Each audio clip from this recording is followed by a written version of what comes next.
আসসালামু আলাইকুম everyone, welcome back to my channel. আজ আমি আপনাদের দেখাবো ডোনাট কিভাবে সহজেই তৈরি করা যায়। এখানে আমি নিয়েছি হাফ কাপ মিল্ক, আর নিয়েছি ডিম, আর নিয়েছি ইস্ট। এগুলো দিয়ে মিশিয়ে নিব। আমি এভাবে মিশিয়ে নিয়েছি। এবার দিয়ে দিব 1/3 কাপ চিনি, আর দিয়ে দিব 2 কাপ ময়দা। ময়দা দিয়ে মেখে একটি ডো তৈরি করে নিব। ডোটা আমি রেস্টে রেখে দেবো 1 ঘন্টার জন্য। এর ফাঁকে আমি ডোনাটের ক্রিমটা তৈরি করে নেব। এর জন্য নিয়েছি এখানে 3টা চকলেটগুলো খুলে মিল্ক দিয়ে মিশিয়ে রেখে দেব।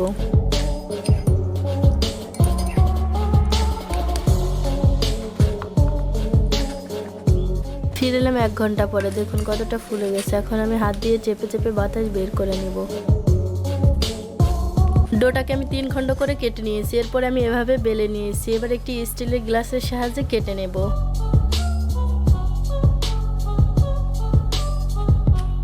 এবার আমি ওষুধের মুটকা দিয়ে মাঝখান থেকে কেটে নিব, আর ওষুধের মুটকায় গুঁড়ো লাগিয়ে নিয়েছি যাতে ইজিভাবে উঠে যায়। দেখুন আমার ডোনাটটা কতটা মোটা হয়েছে। আপনারা এভাবে মোটা করে কেটে নেবেন। এবার আমি একটি পাত্রে তেল নিয়েছি। তেলটা গরম হলে ডোনাটগুলো দিয়ে উল্টে পাল্টে ভালোভাবে ভেজে নেব।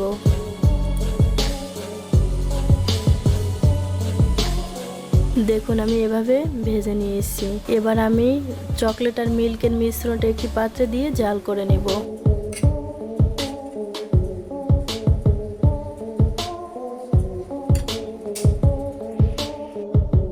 আমি এভাবে জাল করে নিয়েছি। এবার ডোনাটগুলো এর ভিতরে দিয়ে এক সাইড আমি এভাবে চুবিয়ে নেব।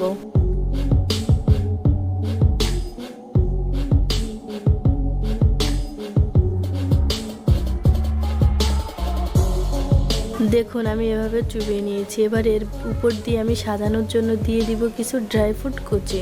দেখুন আমি এভাবে সাজিয়ে নিয়েছি। আমার ডোনাটটি কতটা পারফেক্ট হয়েছে। আপনিও বাসায় ট্রাই করতে পারেন। এটা ছোট বড় সবার কাছে ভালো লাগবে। তো এভরিওয়ান, আজকের ভিডিওটি আপনাদের কাছে কেমন লাগছে অবশ্যই কমেন্ট করে জানাবেন। আর ভিডিওটি ভালো লাগলে অবশ্যই একটি লাইক দিবেন। আর আপনি যদি আমাদের চ্যানেলের নতুন দর্শক হয়ে থাকেন তাহলে এখনই সাবস্ক্রাইব করে পাশে থাকা বেল আইকনটি প্রেস করুন। আর আপনি যদি এই ভিডিওটি ফেসবুক পেজ থেকে দেখে থাকেন তাহলে এখনই ফলো করে রাখুন। তো দেখা হচ্ছে টিআরএস কুকিং হাউসের নতুন কোনো ভিডিওতে। আল্লাহ হাফেজ।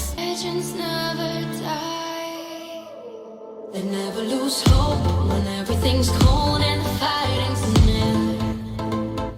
He's deep in their